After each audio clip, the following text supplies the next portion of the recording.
Hi, I'm Gina, co-host of Animals and Aquatics podcast, and I'm excited to get started this week. It's been a really busy week. We've had a lot going on, and it's exciting to share something with you. It's a little bit of a behind the scenes look at something that's going on, and it's also a little bit of a blast from the past. So in 2022, so a little over a year and a half ago, I presented at the American Hippotherapy Association's International Conference on Human Focused Design and Motivational Drives in Occupational Therapy. And this presentation was something that I was really excited to share with a lot of other therapists. I felt like there wasn't a lot of information about using motivation with our clients or in our business systems, and I thought this would be something that would be really helpful for my colleagues. I was super excited to present this, and I got really good feedback on the presentation that it helped people to think about another way of setting up business structures or looking at the client intake, treatment, and discharge process. And so I'm circling back around to this. And like I said, it's a little bit of a blast from the past, but also a little bit of a sneak peek because I'm really interested in incorporating some of this into the coaching programs that I do with therapists. And so I'm doing a little bit of a pilot program right now and getting some feedback from some therapists about how this motivational design really helps them learn and helps them meet their goals. And I want to share with you a little bit about this today because I think when we're working in a non-traditional setting, whether we're using hippotherapy or incorporating water and aquatic therapy or more nature-based therapy, sometimes we take for granted some of the motivational drives that really bring our clients to us or things that motivate our clients to engage with us or during our sessions. And bringing light to this, I think, is really important. I want to give a little bit of a backstory on this, kind of how I fell down this hole, so to speak. So, my business coach at the time, this was several years ago, she had talked about customer life cycle. And I was looking up this customer life cycle and I couldn't find the information I was looking for. So I was searching for this information, and what I came up with was something totally different. And it's a framework called Octalysis, and it looks at 8 core motivational drives, and it comes from a process called gamification, and that's using gameplay techniques to solve real life problems. And I thought to myself, I don't game, I'm not a gamer, this is not really my thing. But as I started to look into the framework, I thought, this is really interesting. And the more I started to look at it, the more I started to see the drives like reflected in what I was seeing with my OTA students, with what I was seeing reflected from some of the clients and families that I was working with. And it really spurred my curiosity. So I actually got the book, which is a really thick, like 800-page book, and read through it all. And as soon as I had read through it, I was like, wow, I totally see this in real life. And I can see how this works. And one of the examples in it was actually something from my own childhood and maybe from your childhood, or either that or it will just kind of date me, but that's okay. I don't mind. And it was a summer reading program that was hosted by Pizza Hut. And so for every so many books you read, you were eligible for like a free pizza. And the interesting thing when they looked at this particular program to see if it promoted reading, right? That was the goal of the program, was right to promote reading. And the really interesting thing is that they found it didn't promote reading, it promoted pizza, because what you were working towards was pizza, not reading. Reading was like the work you had to do to get there, to get the reward. And I think in occupational therapy, there's a lot of interesting research regarding motivation, internal, intrinsic motivation, external or extrinsic motivators. And I think we can see that extrinsic motivation can really have a long-term negative impact on a lot of our clients. Another way that I've heard this described that I've used in some of my teaching is that we have social transactions and we have like a financial or a commercial transaction. And so in our families, we have social transactions. So I need you to help clean up your room because we help to keep our house looking nice. Or we're all going to set the table so that way we can all sit down together for dinner. Or I might ask a friend if they can help me pack up and move. And they'll do that because they're my friend. So it's a social transaction, right? And that's why when we start mixing social transactions with these commerce transactions, things can get a little weird. And so when we put a price on a transaction, such as a sticker reward, or getting a food reward, or working towards a gift at the end of the week, that can change a social interaction into a commercial or commerce type of transaction. And so within our own families, we really want to be careful of those things. And we can see sometimes like the opposite can happen when we're in a business relationship with a family, a client's family, and it really becomes kind of social. And so that can muddy the waters as well. So thinking about the way that these motivational drives take place, whether it's within our own families or within our interactions with our clients, it's something that's really important to consider. And one of the things that I liked about this process is it looked at intake. So when someone first learns about your clinic or your therapy practice, what are the drives that are motivating them? And then when we start our intervention with them, that's a different process, and there's different motivators that are going through that process. And then as we come up to discharge, there are other motivators, and some of those are very positive motivators, but often in that phase, there may be some kind of negative motivators going on, like fear of loss, right? And that's an area I think as occupational therapists we often don't do the best with, especially when we are incorporating some of our specialty areas, because our clients really come to enjoy that experience of coming to the stable or going to the pool, and parents may fear what they're losing. They may fear that they don't have something else to put in those areas. So I fell down that hole. I just started seeing all the applications that for us as therapists, if we learned about this, we really could make really good use of it. And it's something that I want to share, I want to bring to others, and I want to have other clinicians be able to experience it and really learn about it, because I think it can make a difference in your business. I think it can make a difference in the way that you interact with clients. And the more that we can help our clients become more intrinsically motivated, and the more that we understand how motivators play a role in our services, I think the better that we can provide services and the more that we can help people with their occupational performance.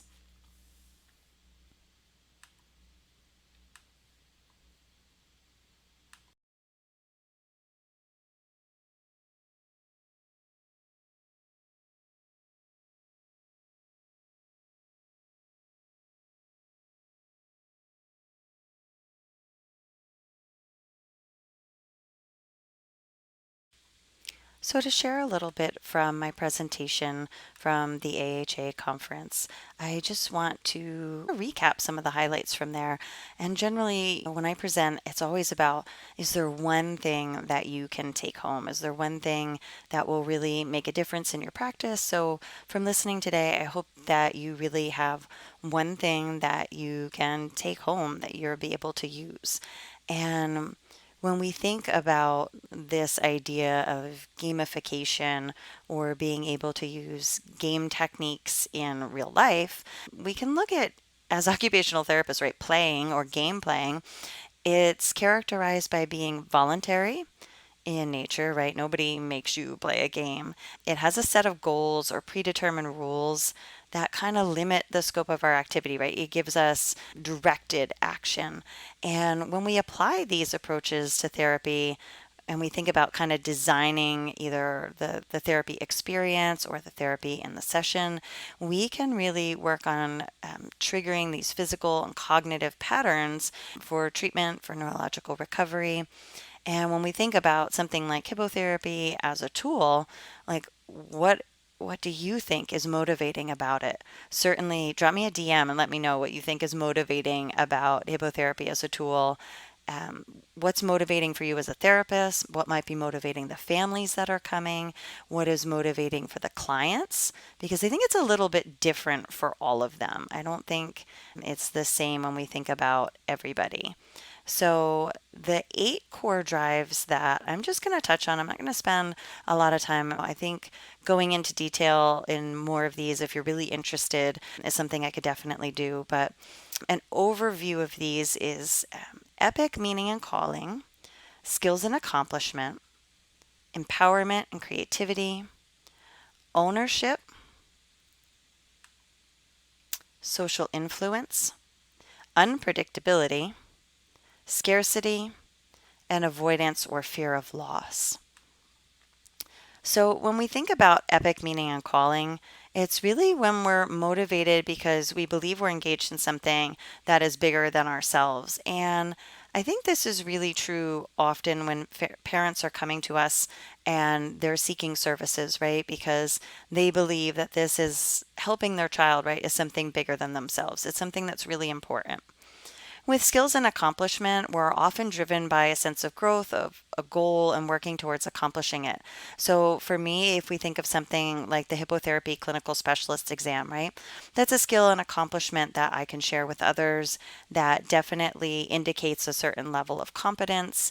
And there's a lot of skills and accomplishments that we as therapists work towards achieving, but thinking about incorporating those into our client experience can be important as well. Empowerment of creativity and feedback is when people are engaged in a creative process where they have to repeatedly figure things out. They can try different combinations, and it can be a way to express creativity. And there's a way to see results, have feedback, respond. And I think there's a lot of components to that that we can see when we're in the aquatic environment or when we're using equine movement. So it's definitely, I think, something that definitely brings our clients back to us and helps to keep our clients motivated in our particular unique settings. Now, ownership is something that people feel like they own something when they have the ability to customize it, or maybe a business that you frequent, like your coffee shop, right? You like to go there because you feel a sense of ownership of it. You have a particular place you like to sit, and I think that one motivates a lot of people. Now, social influence, we know that there's a lot of ways that social influence happens. If we think about social media, both on a positive and a negative side of things, right? Social influence can have a big influence on human behavior. With scarcity, you want something because you can't have it, you might miss out, or you don't want to wait. And this can be really important for getting people to take action quickly. So, if we have limited spots available for therapy services, it's our job to convey that in an honest way that's meaningful, but that also causes people to take action. Because a lot of times when we maybe are having a family on the onboarding phase, it may take them a while to take the action. And as a business owner, we need to know whether that spot is full or not. So, scarcity can work for us in that favor. Then, unpredictability and curiosity is a drive of wanting to find out what will happen next. If you don't know what's going to happen, your brain's engaged, you'll think about it, and you'll kind of keep coming back to that. So that can be really helpful. And our last core drive is avoidance of something negative happening. And like I said, that can happen with our clients when we're getting towards that discharge phase. So it's definitely something that we want to think of. Now, there's one drive that we would call, or is called, the hidden drive. But if you're an occupational therapist, this drive is not hidden at all, especially because it's a bit of our bread and butter, right? That's the drive of sensation. And people, especially children, are motivated by sensation, pleasure, the experience of movement, And we can see this whether we're on the back of a horse and that movement is very pleasurable to the client and we're using that to engage their systems, or we can see that in the water when that sensation of being in the water can be very pleasurable. We can see that when we're out in nature-based therapy or incorporating animals in, right? Those sensations that the client is experiencing can be very pleasurable and therefore can be very motivating. And that sensation is, a core drive. Again, it's something that we definitely can take note of as a motivator for our clients. Now, I mentioned briefly in our introduction here today intrinsic motivators and extrinsic motivators and using feedback in therapy. So, when we think about using feedback in therapy, again, there's quite a bit of research out there that for children and adults, that extrinsic motivation tends to be limited in scope. It tends to be limited in how long the client will engage in that behavior once the motivator is gone. So, with extrinsic motivators, you're motivated because you want to obtain something that's a goal or something that you're working towards. And many studies have shown that once you stop offering that motivator, right, that thing that they're trying to get, that the client motivation will often decrease to much lower than even before the extrinsic motivator was introduced. And it's very important in pediatrics when we might be tempted to use a sticker chart or a reward board, or you hear parents saying, like, just do your therapy and then we'll go out for ice cream. And so the motivation really becomes getting through the session just to get to the ice cream. And so that can play an impact in the quality of performance during our sessions. And especially when we're using our tools like hippotherapy and aquatic therapy, where practice and motor learning is such a big part of it, when it just becomes get through it to get to the ice cream, often we'll really lose that quality of motor practice and performance. And that's a really lost opportunity. So, with intrinsic motivators, you don't need a goal or a reward. You're using creativity, you're hanging out with your friends. There's a feeling of suspense or unpredictability. The activity of in itself is rewarding and fun. And we definitely see this with our clients in our unique practice areas. I know that many of the families that I work with, they tell me, "Oh, Johnny was asking, like, is it the day for OT? Is it the day for OT? Or are we going to the stables today? Or are we going to be out in the forest today?" Because it's motivating by itself, right? And so people are most likely to continue behaviors based on intrinsic motivators. So, I'm a horse person myself. It's a lifelong love for me. It's intrinsically motivating. I'm not working towards anything in particular. I love it for the experience. And that's a gift that we can give our clients, even if we're incorporating hippotherapy into their occupational therapy sessions for a short period of time, and then they go on to an adaptive riding program or they go on to a Special Olympics competition or para equestrian. We're giving them a gift that goes well beyond our treatment sessions. And the same with our nature based occupational therapy. That love for the outdoors, that will can go with them for the rest of their life. That can be an intrinsically motivating experience that will bring them health and wellness long beyond their time with us. So when we think about these intrinsic motivators, they're really important. And the more we can incorporate them into our OT sessions, I think the more benefit that we can bring to our clients, the more we can explain that to parents. I think that's really important too, because a lot of times, I think especially in our current culture, there's a lot of emphasis on extrinsic motivators and rewards, things like that, where the more we can incorporate these internal intrinsic motivators, the more to benefit for our clients. Now, with motivators, feedback comes in there as well. And as therapists, we're certainly trained to do more than say good job, but a lot of times we become a little bit of a cheerleader and we're not necessarily stopping to think, how can I use feedback therapeutically? How can I use it constructively? When do I want to use it? Sometimes it becomes a bit of a filler. And so we want to think about whether we're using feedback to give them knowledge of their performance, knowledge of the results, and are we facilitating intrinsic feedback, so feedback from their own body, or are we teaching them to rely on extrinsic feedback, feedback coming from us? And again, it's something often that we don't stop to think about a lot, but we really want to think about motivating the client to seek their own feedback from their own body and maybe tell us how they thought they did on that particular activity. And if we need to give them knowledge of results, we can certainly do that. But we need to use our feedback meaningfully. And again, a lot of times we do it as more of a cheerleading session rather than thinking about it in a way that gives them more structured feedback. So when we think about using feedback and taking some time to really think about that, I think that's a really important aspect of using internal motivation. So when we're thinking about assessing our own, whether it's a therapy session or the tools that we're going to use, because our toolbox is pretty big. We incorporate a lot of different strategies and tools in our occupational therapy sessions, but then also expanding that out to our business and our marketing. We want to look at what motivators are we using? Which ones do we rely on a lot?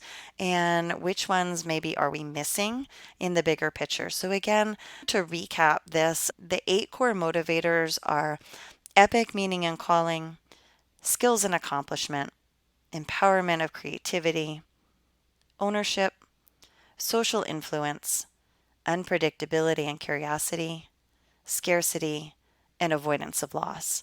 And the not so hidden one, sensation. So, as occupational therapists, we have lots of ways to incorporate these different motivators into our OT sessions.